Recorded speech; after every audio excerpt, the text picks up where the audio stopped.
Greetings and salutations, fellow questioners. Uh, I am here with my lovely co-host, Jason McLean, and my name is Donny Cho, as you can see on your screens or listening at home. That is my name. And today, the reason, if you notice something a little bit different today, I am doing the introduction because today I am going to interview Jason, the namesake of the show. Yes. And I'm going to ask you, because we've known each other for a little while, we've gotten to know each other. We've talked about many different topics on and off the air. And we both have had, I consider myself an experiencer. I've had experiences. I've shared like, I think one or two on the show with you in the past.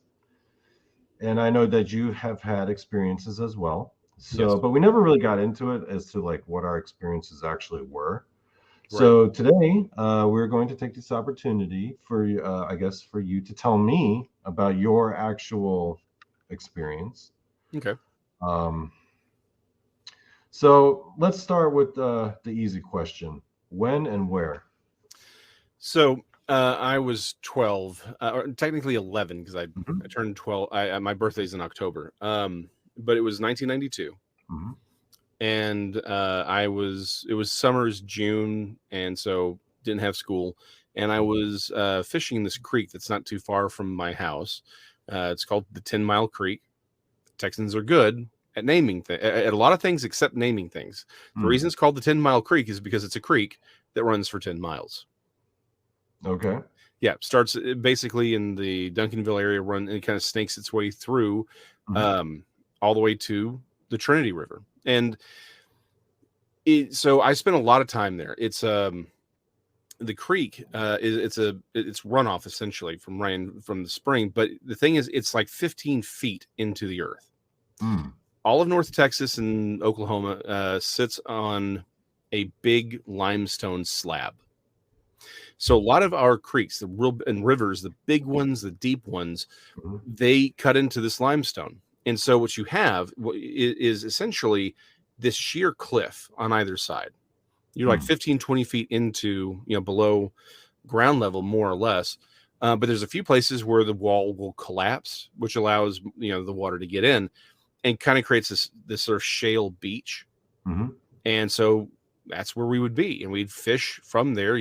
Some of them the areas were thin and some were deep, there's fish, all kinds of things, perch, brim, carp, buffalo carp specifically. And so we'd go down there, we'd fish, we'd, swim, we'd play, kind of one of those places. Okay. And so it's about 11 o'clock and we'd been fishing all morning and we were packing up and leaving. And so my friend had already sort of gone up the beach, and again, there's this area that actually that's got foliage. And quick question. Yeah. As kids, why would you fish in the morning? That seems kind of odd. Texas gets hot. Oh, okay. Yeah, Texas just gets real hot. So the best time to fish is in the morning or in the afternoon, in the evening. Oh, and then when it gets really hot, you stay indoors and try to escape the heat. You go do something else. Yeah. With air conditioning. And I should probably mention, yes, this was in DeSoto, Texas. It's a suburb of Dallas. That's a big part of this. Okay, and who are you with? A friend, an old friend of mine. Okay. One of the neighbor kids. But we were, we just hung out. And this is something you guys would do all the time, like just go fishing and. Yeah, fishing. Yeah, I mean, that whole area, it was called the Bowl at the time. It's been remodeled and turned into walking paths and all that. It's where that's where we'd play King of the Hill with all the other kids. When the few times it snowed, you could go sledding down it. It's where you rode your bike. It was essentially, again, DeSoto is a suburb of Dallas, so you had the sort of the suburb construction around. It was sort of like the leftover area. So it had not a whole lot of foliage per se in most of it, but it was very hilly. It had a lot of ups and downs. It was just that field, right? But it wasn't used for agriculture, so it wasn't flat. It was just full of hills and rocks and all kinds of fun things to play with. Okay. But surrounding the creek is a green space, right? Because of the the rains that come every spring, we have a lot of major thunderstorms that overflows, and so that's where you have all of your trees and your brush and all that. So he'd gone into the wood line. He was already sort of hiking up that hill to get out and out. Mhm. And I was following him. I was a little bit slower packing up. I wanted to get 1 or 2 more casts in. And so I'm up and I'm just into the tree line. I had sort of stepped into it when I heard this call that I'd never heard before. It was loud. And honestly, it was like, okay, I've never heard this. And I kind of peeked my head out. Was it like a shriek or like a? It was like an ugly crow. That's like the caw of an ugly. That's the only way I can describe it. Honestly, I've never heard it since. Well, I may have heard it one other time, but it was loud. And so I could, I could again, like I said, the walls of the creek that we're in is just sheer limestone. So I could sort of tell, oh, this is coming towards me, right? And so I poked my head out. And at first, I think what I'm seeing is the largest blue heron I've ever seen in my life. Sort of had that, if you've ever seen a blue heron, you know what they look like. They have that, they're sort of that Payne's gray. And it had the look, this like the wings were sort of folded, sort of made that sort of arch shape. I could tell that its head was sort of sitting back on its shoulders a little bit. Like, like when cranes fly, sometimes they will, their neck kind of does like this S curve thing. Yeah. Instead of sticking it out, it rests it on sort of on the shoulders. And I think I see the legs sticking out behind it.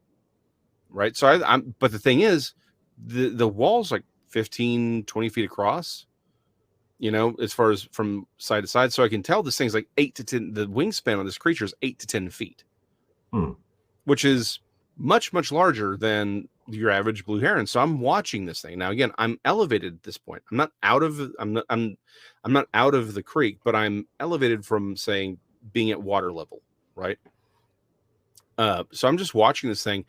And so essentially it's at eye level when it's flying by, and it's right wing. Oh, it was at eye level. Yeah. I always imagined this. You saw this thing like way up in the sky. It was like it flew right by you then.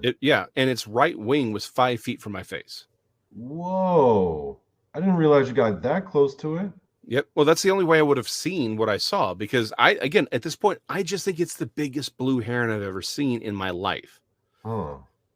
And it's when it's right in front of me. Again, that wingtip is maybe 5 feet from my face. Why do you think it was flying so low?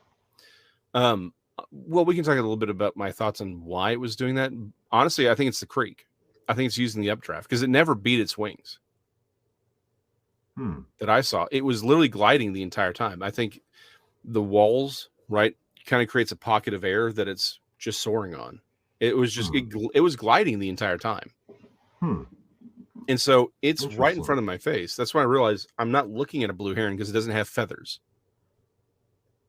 It's all this blue gray, Payne's gray skin. And what I thought had been its legs sticking out from behind it, like a crane, was a tail with a flange. It was a long, thin tail with a flange on the end, this sort of diamond-esque shape.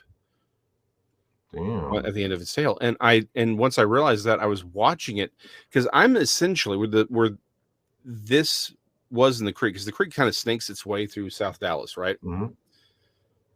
Where I'm at is actually essentially midway through on a straightaway. So I was watching it come through, and again, I'm thinking, okay, it's a heron, and then it's right there in front of my face, and I realize I'm not, because again, it's like 11 o'clock, so it's not.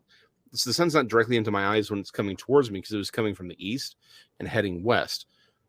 But it also, there was a little bit there, but once it's here, it's essentially, the light isn't as in my eyes as it was before, so I get a much better look at it. And so, particularly as it's going away, I can see it in even a little more detail. And that's when I realize I am looking at a living pterosaur. And I watch it fly down, and then it just sort of turns and banks around the corner. And you were like already into dinosaurs, so you were like, you knew what to see. Yeah. So what did its head look like? So essentially what it looked like. Hold on. Actually, I pulled some images. Essentially this, but with but Payne's gray. And but pretty much that shape head. Yeah, same basic overall shape. It didn't have the crest that you see at the back. This is a Scaphognathus. It was rounded, and again, the neck seemed like it seemed to rest its. Did it seem to have teeth like that though? Well, again, I couldn't see the teeth. Oh, right. I could just see the overall shape. Like it wasn't standing still, right? So I got more of the overall shape, color. I could tell that it didn't have feathers. And I did see that the webbing on the wing went further down on the legs. Like I said, it really did look like if it looked like a heron. But then its head was like kind of up, right? Like on top of its neck. Yeah, like it was making that sort of S curve shape. So it was like flying all real lazy, like. Yeah, it was just cruising. Like I said, it never beat its wings. It just was gliding the entire time. Damn. How long do you think you saw it for? I mean, all totaled, like probably 20, 30 seconds. 30 seconds. Maybe longer. And its wingtip got about 5 feet from your face? It's right wingtip, because again, like I said, it's heading west. Yeah, it was like right there. And that's when I realized what I was looking at. Do you think it noticed you? I don't think it noticed me at all. Like I said, I was actually in the wood line. And I honestly don't think it would have cared, but I mean, how do I know what it would care about or not? But I don't think it cared that I was there at all. It was just doing what it was doing. But I was just inside that wood line. Like I said, I poked my head out. I don't think it was trying to do anything outside of just get from where it was. You just happened to have poke your head out at the Well, the one time where it was just cruising. Yeah, I heard it make it. I heard it make the call, or at least let me rephrase this. I think it's the thing that made the call. I'd never heard that call before. I don't think I've heard it. I think it's highly plausible. It's highly plausible. Yeah. But whatever happened, whatever made the sound, made me look, and that's when I saw it. So. Damn. Okay, so let me ask you this then. It flies off, right? So wait, is the creek like straight, and then you're like standing there, and so you're just watching it go the whole way? Yeah, essentially, I'm in a straightaway. Where I'm at is essentially a straight. It's a straight area, and I'm literally in the middle of it. Like I said, if you had asked me to place myself somewhere to perfectly see this thing at the perfect time, I would have chosen where I was. In looking back at that moment, or that experience of that moment, what was the main emotion like for you? Was it mostly fear or amazement or astonishment? Just amazement. Yeah, I was just amazed because I realized I'm looking at a pterosaur. I had no fear at all. I was just like, I couldn't believe what I was seeing. Just amazed. But that's it. I had no fear at all. Probably the most amazed you'd ever been in your life. Yes. Probably in many ways, still probably the most shocked or surprised I've been. But I mean, life's life, things come and go, and there's all these amazing moments. But as far as just sheer reality, sort of cracking, it's definitely the top 5. I'll say that. In fact, it cracked my reality so hard I didn't talk about it for 20 years. Really? So you didn't even bring it up to your friend afterwards? No. Oh, well, so here's the thing. He came back. Like it was almost like it was a skit in a movie. He came back just as the thing left, and he's like, "You coming or what?" I'm like, "Did you see the pterosaur that just flew by?" He laughed and said, "I'm going to go eat the sandwiches," and just left. And I just realized I'm in a suburb of Dallas, Texas. Like literally where DeSoto ends, Dallas begins. I'm in a suburb of DeSoto. I'm in DeSoto, Texas, a suburb of Dallas, one of the largest metropolitan areas in the country, even at that time. If these things were flying around, people would see them. So I didn't believe that I could have possibly seen what I saw. I couldn't get out of my head that I had seen, but I just sort of shoved it and locked it up. Here's the worst part. Later that year, there was a television special on NBC. My dad bought the companion tape. It's where I first learned of David Hatcher Childress. It was called The Mysterious Origins of Man. And in it, David Hatcher Childress talks about living pterosaurs being seen in Texas. But here's the thing. It was all Brownsville and south around the Rio Grande. Mm-hmm. It's not the Rio Grande River. It is the Rio Grande. Rio means river. Otherwise, you're just saying the big river. It's the Rio Grande. Mm-hmm. But dude, that's hundreds of miles away. So for my 12-year-old head, 11, 12-year-old brain, I couldn't see them coming this far north. And plus, they seemed to be, what they were describing seemed more like pteranodons, right? With the crest and a proper beak and no tail. What I saw was a rhampharyncoid. And I even went back and checked my books. Like I still have the actual dinosaur book that I looked up. And I'm like, yeah, this is what I'm seeing. This is what I saw. Which is weird because when you think of a pterosaur, you think of the pteranodon, right? That's what you think because it was much, much larger. It had, again, crest, beak, whole 9 yards. Mm-hmm. It wasn't really, again, it wasn't my favorite dinosaur at all. I was a fan of the pteranodon, and the Triceratops, the T-Rex. I didn't care at all about the rhampharyncoids because they were dinky, right? You didn't see that in the Flintstones or, it wasn't and then pterodactyls will be getting all the exposure. Oh, exactly. I mean, Raquel Welch fought one off, if I recall, right? It's like I never saw no rhampharyncoid in no Jurassic Park movie. Not until Jurassic World. That's when you got them. They were starting to run out of dinosaurs, and by then, they were. Yeah. But the point is, I still didn't. I had known, and I'm not kidding when I say this. I had known Ken Gerhart for several years before I told him my story. Wow. And here's the worst part. Where'd it go? Here it is. Ken Gerhart, the man who wrote this book. It's about pterosaurs in the state of Texas being spotted. And look at what it has on the cover. The exact same thing you saw. It's the exact same freaking thing I saw. And yet, here's why. All of the stories in here basically come from South Texas. Again, for those of you who do not know how big Texas is, depending on what point you're driving at, from where you start and where you finish, you can drive 18 hours and still be in the state of Texas. When I say where I am driving on the highway, 75 to 80 miles an hour, it will take me 3.5, 4 hours to get anywhere near where these stories are occurring. So I still, as an adult, I don't even believe that I can't believe I've had my encounter. And I wrote a little pamphlet called Wyvern. And in it, I use artwork to show that pterosaurs, specifically the rhampharyncoid pterosaurs, are still alive.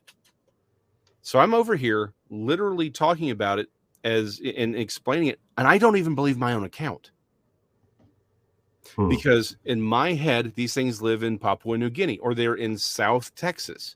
They're not in Dallas, Texas. And then I come to find out that they were in southern Oklahoma.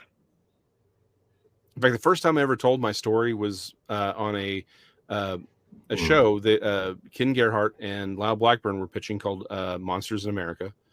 And I'm in one of the first 2 episodes that they filmed, right? You can find them on YouTube.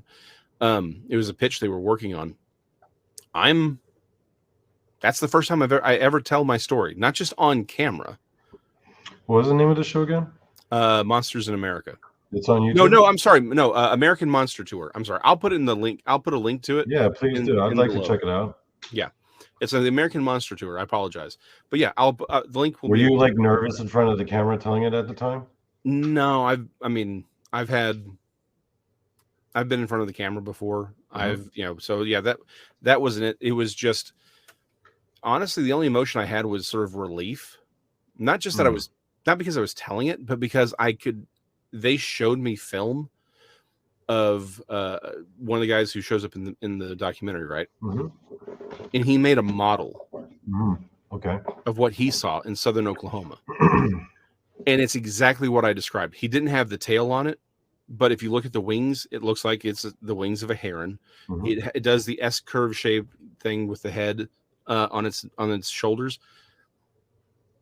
I was shocked to see that there were other people seeing these things in my area. Because Southern Oklahoma, from where I'm at in Dallas, I'm an hour and 40 minutes from the Oklahoma border. And so these people are seeing things, I mean, very close to me. And so I started looking around after that. And I found there were people I knew who had seen them. In your area? In my area. Wow. Just like Kennedale, just a few miles. It's one of the reasons I wrote this book, Metroplex Monsters. Do you think they saw the same creature? I don't think it's the same creature. No, it's separated by like 20 years. Oh. But that's the thing is, that's why I wrote this book, Metroplex Monsters. Again, I'll put the link to the Amazon below.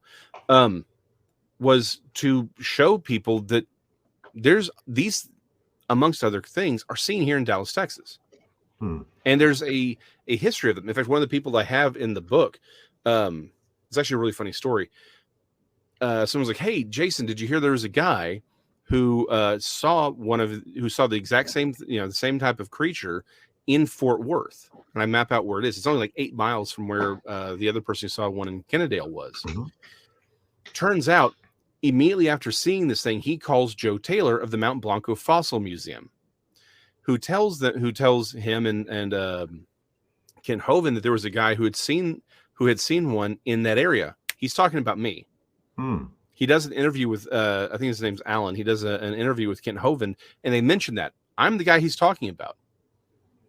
And here's the thing: Joe Taylor, who's recently passed, was a really great guy. He had accounts of pterosaurs out where he was in Crosbyton.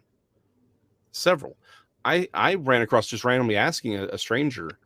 Said, "Hey, have you ever seen anything weird?" She goes, "Well, how weird?" I'm like, "Really weird." She goes, "Well, I was driving north." Again, stories in the book, but the long and short of it is, her and her daughter saw one about the same time of the day, but like just a few years earlier, and it was flying off of. It was essentially gliding right next to them on I-35, going north, and it turned and flew into the creek where I saw mine. Whoa. Damn. And the thing is, everyone I spoke to, and everyone I've heard have said the exact same thing. I thought it was a heron. I thought it was a crane. I thought it was a pelican. They give similar physical descriptions as well? All identical.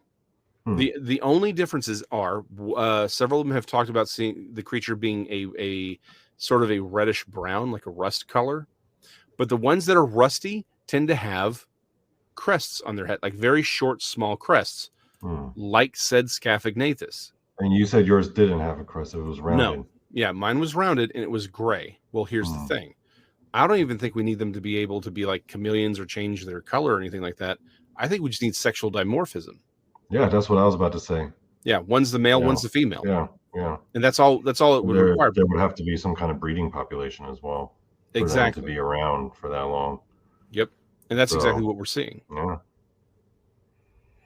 Man, that's amazing. Okay, sure. Just out of curiosity, do you remember what you did afterwards? Like, oh yeah. How did you spend the rest of that day? Like, how did you respond to it in terms of like processing it for the rest of the day? Well, honestly, I went back, again, checked the book, the big book of dinosaurs that I had, and I found them. So this is what I saw, but my brain said, you can't have seen it. And here's the worst part. I am a young earth creationist.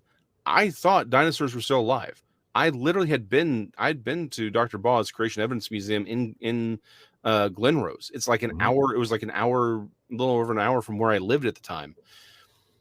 I believe that there were still living dinosaurs. I just couldn't believe that they lived in Dallas, Texas. It didn't make sense in my brain. So I just shut it down. It's like I couldn't have seen this.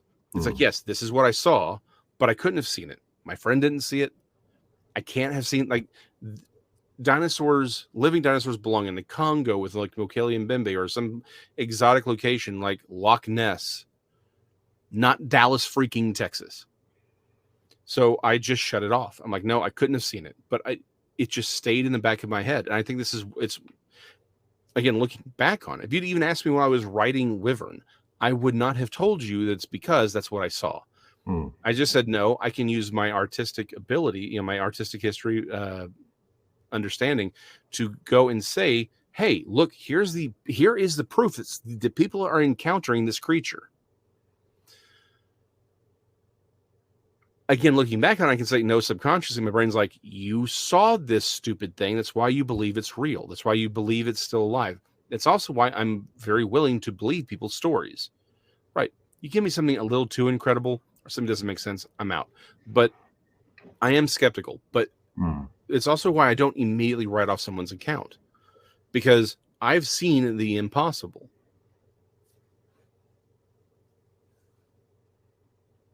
Damn. What would you do if you saw it again? It would entirely depend on what the situation was, but I would absolutely do what I needed to do to catch one. You know what I would imagine you doing when you see one? Let's imagine like you go to that same spot now, right? And you're just hanging out, maybe fishing, and then you see it slowly fly by, and you'd be like, "Well, hello, my old friend." Oh, and it's gonna just start. Oh, yes, my old friend, we meet again. We meet again. Yeah, no, I mean, and so yeah, all my research into like I am my work is trying to set things up to catch this thing. How would you try to catch one? Honestly, right now, what I'm trying to do is find so my thought is that there is a breed that they are like sea turtles, right? The reason we see them here so often is for breeding purposes, and then they get large enough and they move out. And because they do seem to be, there's a very clear migratory pattern of these specific looking ramphoractoids being here in North Texas. Now, there's sightings of them all over the country, right? But there is a very definite pattern of here moving out towards the Enchanted Desert, your New Mexico, your Arizona area. And again, the larger ones seem to go further south. So I think the ones that we're seeing around here tend to be, I have trouble believing that there's two different species, right? It's sort of my problem. I think sexual dimorphism makes more sense. Well, what I mean is that some appear to be much, much larger than what I saw, right? And so I have trouble believing that we have like pteranodons down there and then ramphoractoids up here. I think what we have is the smaller ones are here because this is sort of the area where they mature, and then they move off and they get larger, and that's when they have to stick to large areas with larger ravines, because there is a connection between ravines and these creatures. They are often, again, in Crosbyton, they were seen most often in these large ravine areas, right? Again, the Rio Grande Valley, it's all. And you think there's like an aerodynamic component to these ravines for them choosing these ravines? I think everyone who's seen one of these creatures has talked about, they don't usually tend to flap. They're just gliding. I have two different encounters by two different people, one known very closely to me, who actually saw one not like a mile from where I saw mine. It was high. It pulled its wings back, went into like a dive, then popped the wings out and flew off. Like it was using the speed to gain altitude. Instead of flapping its wings, it just allowed itself to fall, gain speed, pop the wings out, and use that to gain speed and altitude. And that exact same maneuver was talked about outside of out in Michigan. Yeah, by someone that Bigfoot Michigan Rob talked to. Because he had several accounts come to him from that area. Again, Georgia, Tennessee area, I've got several accounts coming out of that. California and Oregon, several accounts. So these things are pretty much everywhere, but there's a cluster around North Texas, and it seems to move outwards. And I think what they're doing is they're coming here to procreate. So what I'm trying to do specifically with the 10 Mile Creek is see if I can find a cave that perhaps would be used for, laying the eggs or whatever, and then moving on. Because there does seem to be connection with these things and cavernous areas. Okay. Right? Because here's the thing, right? Where I'm at, or where I grew up, was literally, there's an area called the Cedar Ridge. There's a lot of Cedar Ridge roads and all that. again, North Texas sits on that limestone bed that I'm talking about, right? Cedar Hill is essentially the largest or the highest point in all of North Texas. So if you're looking at Dallas, right, and Dallas is right here, there is, you start heading south on Spur 408, right? It's Loop 12, then it turns to Spur 408. You'll start noticing that you're going up, and in the area just to your right, if you're heading south, is essentially Grand Prairie. So you're coming south out of Irving, and you're going, and you'll see, you start going up, and it starts going down, and it's where you get, literally, it's called Grand Prairie because it is a grand prairie. So there is what's called the Cedar Ridge, and literally it's where that limestone juts up, and then there's a sheer drop off. Joe Pool Lake is basically there now, but it runs for dozens and dozens of miles north to south, and it's a very elevated position. It's the highest point in North Texas. Is where we have all of our radio antennas in the area are right there. And so 10 Mile Creek doesn't end necessarily there because there's but it's very near there to that whole area. And I've got numerous accounts coming out of that area. Well, why? Again, where I was, 15-foot drop, sheer cliffs. These things can literally just jump and use the air cushion of that creek to sort of just glide and use it. And then when they get there, again, boom, they already start off hundreds of feet in the air, essentially. Because they get the updrafts coming up, and then they can use that to build altitude and just fly wherever they want. Do birds ever do that? Oh yeah, all the time. Oh, dude, we have vultures again. Vultures everywhere, and that's what they do. Same thing with the herons. Herons do something very, very similar. Like they will flap their wings though, right, to get the. But then once they get just high enough, they catch that, and they just circle. They won't flap once they get to a certain height. I see. Saving energy. Yeah. Well, and so here's the other thing, right? These are reptiles, right? They're not birds. They are reptiles. They're cold-blooded. They don't have the same caloric requirements. And odds are they're probably not really wasting a lot of time. I think they do appear mostly nocturnal. There's a lot of accounts of them at night. In fact, most of the accounts I have are at night. The ones that I really talk about are the ones that are seen are the ones during the day, because there's no oh well, maybe you just didn't see it correctly, right? There's no misidentification. It's broad freaking daylight. All the ones that I talk about, the viewer is within 20-30 feet of this thing in broad daylight. The only nighttime account I talk about is a person who is known personally to me, and it's because it literally flew in front of her car in her high beams. Like, she's driving, and at first she thinks it's a great horned owl when it's flying beside her because it's so big and it's nighttime. But then it does this thing where it just goes in front of her car and in her high beams, and she's like, that was a freaking pterosaur.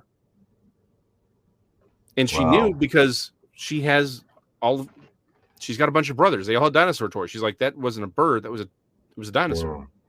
I know pterosaurs aren't technically dinosaurs, but that, in her mind, that's what she's thinking.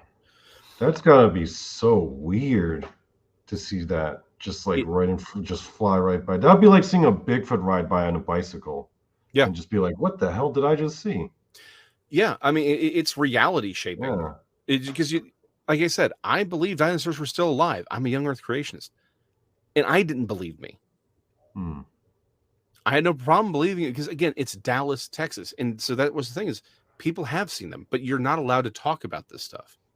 Because then you become crazy, right? You're the crazy guy who's talking about, all this. So that was the main thing. And like I said, it was clearly subconscious, which is why I wrote that little pamphlet on the history of showing through artistic history why these things were still around. And it was clearly my mind trying to work through it without even me knowing it, because when I finally told my story, once I knew other people had seen them, I knew I wasn't crazy. Like, it was just confirmation that my theory was right.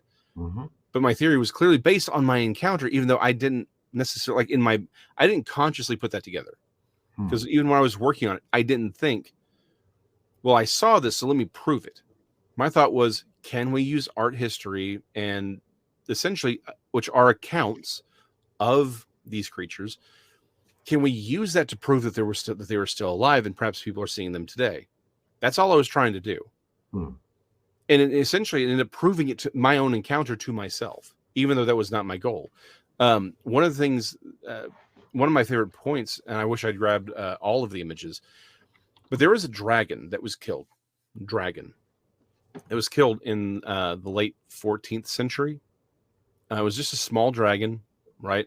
The farmer wasn't even trying to kill it. He just smacked it on the head with his cane because he was leading his oxen. It was hissing at his oxen, and he just wanted, but he accidentally killed it. So he took it, and it was the body of it, and it stood in a museum for years. Well, late 14th century, artists come to draw it, right? And there's 3 different drawings by 3 different artists over about a 20-year period. Now, here's the thing. What they drew was clearly a gaff. Gaffs are like when you see the Fiji mermaid, where it's like a monkey that's got it's like a dried. Yeah. Well, so here's the thing. We know it was a gaff because the skeleton, we can tell what animal they did such detailed drawings of it. We could tell what it was, what the bones were. But the thing that I realized was, well, again, this dragon was killed in the 13th century, early 13th century. It's 200 years later. That body's gone, but they would have recreated it using the gaff, kind of a thing, right?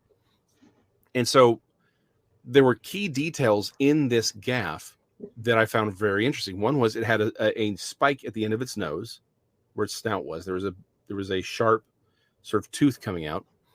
On its wings, it had 3 claws on its wings, and it had a very long tail. That's what you see when you see a Rhamphorhynchus. In fact, the name Rhamphorhynchus means tooth-beaked, because they don't have a true beak. They have a tooth coming out of the end of their nose.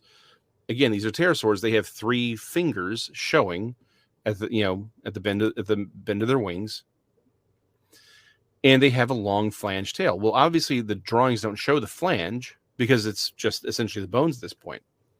But you know what shows up in heraldic art at this time? What we would consider the dragon's tail. That little diamond shape, that spade shape that we associate with a dragon's tail. This only shows up in artwork at this time frame. If you look at older depictions of dragons, they don't have that shape at the end. They don't have it. They're just a normal, like, lizard's tail. However, at this time, heraldic art adopts that little triangular shape there at the end of the tail, and it shows up first in heraldic art, and then everyone follows suit. Well, here's the thing. Look at this. This is a wyvern. This is not just a normal dragon. This is a wyvern. It has a spike at the end of its nose. It only has 1 pair of legs and 1 pair of wings, and a long tail with that flange on the end. This is a recreation of a rhamphorhynchoid pterosaur. That is what they were looking at. The artists finally had one lying around to look at, and it inspired them to draw them that way. All the older heraldic artwork, all the older normal, other artwork, they just show a normal lizard's tail. But now they had a dragon lying around, and they could see that it had this shape at the end of its tail. So they added it, and at that point, everyone says, "Oh, well, that's what a dragon has, is that shape at the end of the tail." My general thought is that, again, a lot of dinosaurs have survived until the modern day. Now, a lot of them are probably extinct now, but a few have survived. The rhamphorhynchoid being one of them, but that these rhamphorhynchoids have always been around, and they, in this one that was killed in the 13th century, is what created this sort of idea of the dragon's tail, and we see them from time to time. They're still alive. Now, a lot of these other dragons have died off; they've gone extinct. But this is still around. A very, very small population, critically endangered population is my thought, but they're still around. Man, that's some pretty fascinating stuff, man. Damn. Well, here's the thing. There's plenty of accounts of people seeing these creatures in the past, not just thousands of years ago in Egypt, which Herodotus talked about. I can believe it. I mean, that imagery is so prevalent in so many it's everywhere. Yeah, I can definitely believe that. It's pretty much everywhere, and people talk about it. The Jersey Devil. If you actually go back and look at the event that happened in broad daylight, dozens of people saw it. Everyone's like, well, but it looks like a deer. And hold on, just look at what people actually describe.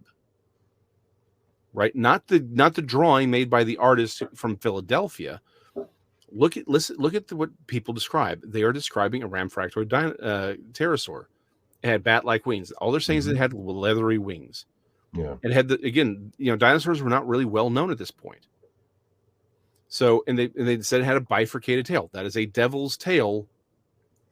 That's what that is. The reason the devil gets a tail that looks like that is because of the New Testament associates him with the dragon. Mm-hmm. So once everyone said, "Oh, dragons have this kind of a tail," then Satan must have that kind of tail. So people have been seeing these things. The thing is, it's just particularly post World War II and really World War I, we adopted as a culture a very,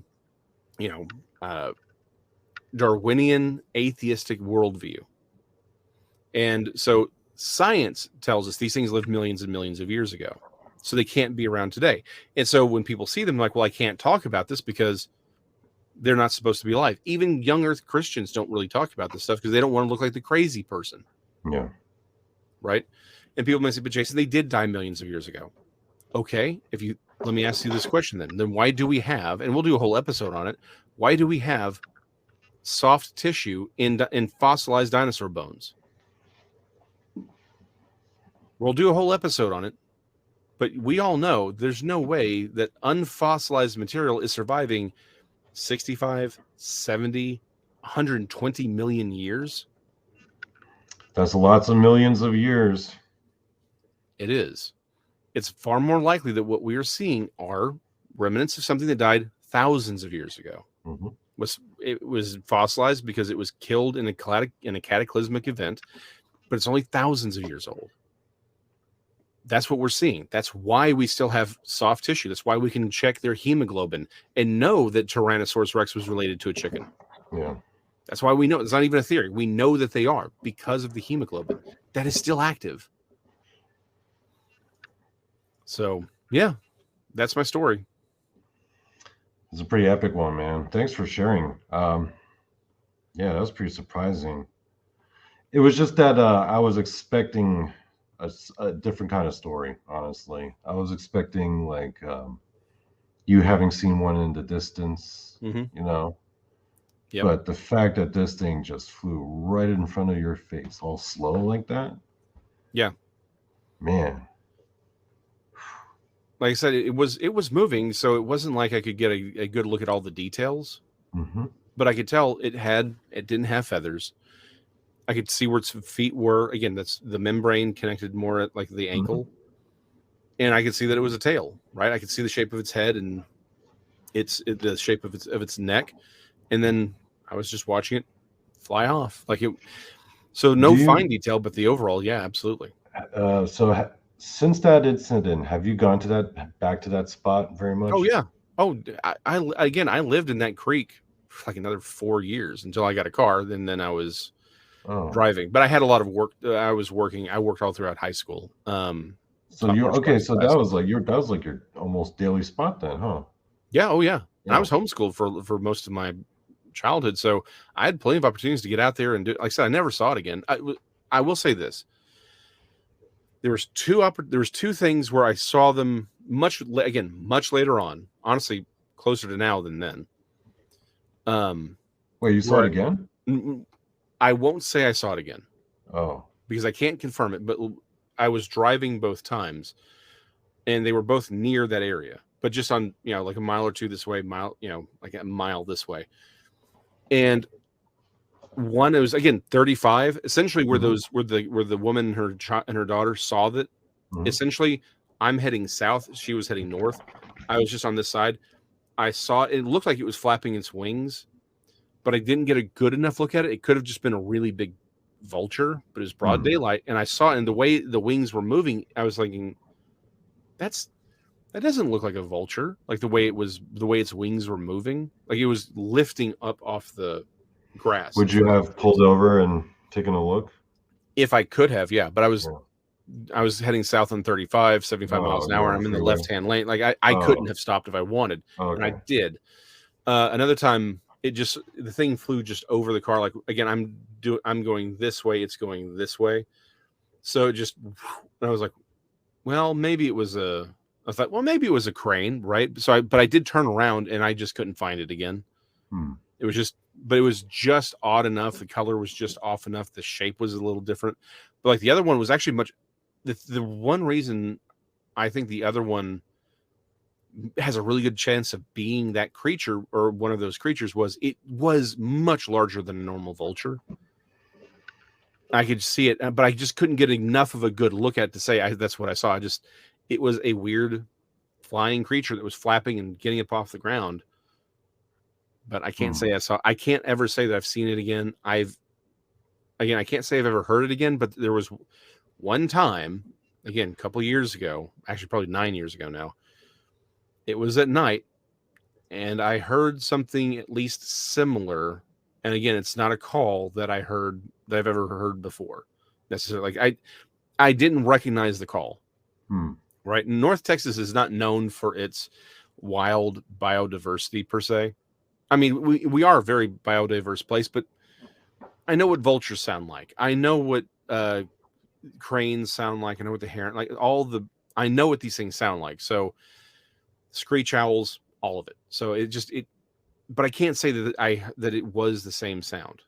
It was similar, but not the same. I've seen two other things that, again, maybe, but I can't say I saw them again. I can't say I've ever seen it again because I just didn't get good enough looks. You almost saw it again.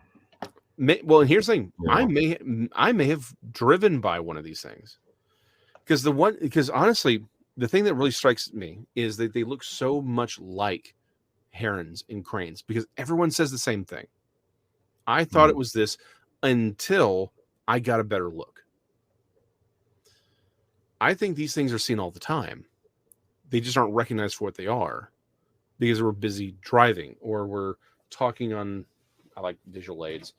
We're talking on these stupid things, right? Yeah. We're so busy doing what we do, we don't see them.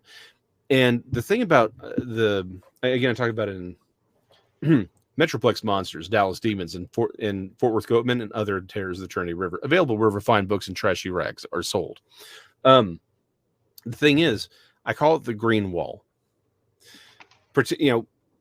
Here in North Texas is probably worse than most places because trees and brush grow where, obviously North Texas is a dry place.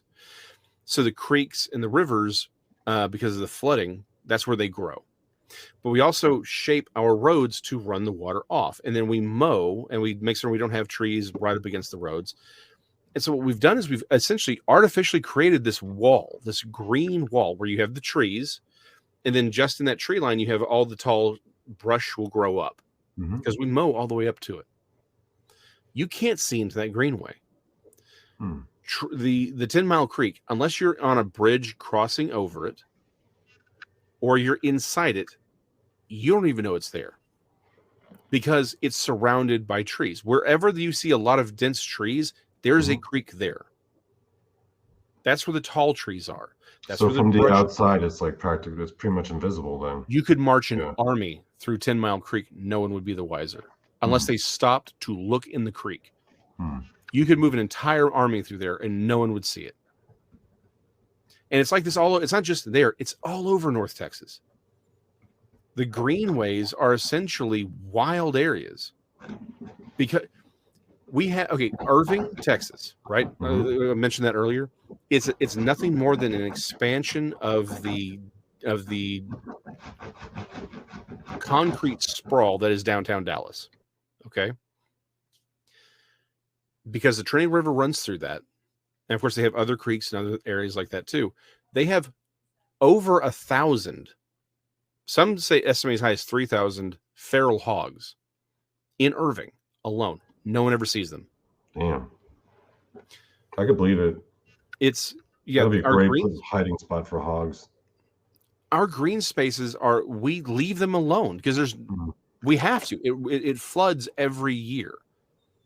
It's not like these are massive, massive floods that happen every single year. So we build our entire cities around these green spaces, and we basically leave them alone.